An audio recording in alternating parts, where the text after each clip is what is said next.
ராவணன் சீதையை கடத்திய இடம் நம்ம தமிழ்நாட்டில் தான் இருக்குன்னு நிறைய பேருக்கு தெரியாது. திருநெல்வேலி மாவட்டத்தில் அருகங்குளம் என்ற ஊரில் தான் இந்த காட்டு ராமர் கோவில் இருக்குது.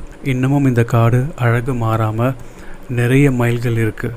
இப்போவே இப்படின்னா 5000 வருஷத்துக்கு முன்னாடி எப்படி இருந்திருக்கும்னு நினச்சி பாருங்கள். ராவணன் சீதையை கடத்தும் போது ஜடாயு ராவனை எதிர்த்து போராடுறார். அப்போது அவருடைய ரெக்கையை வெட்டி கொள்கிறான் ராவணன். ராமர் வர வரைக்கும் உயிரை பிடிச்சு வச்சிருந்து நடந்த விஷயத்தை சொல்லிட்டு இறந்த ஜடாயுவுக்கு முக்தி கொடுத்த இடம் இங்கே தான். அதனால் நிறைய பேர் இங்கே ஓடுற தாமிரபரணி ஆற்றுல இறந்தவங்களோட அஸ்தியை கரைக்கிறாங்க.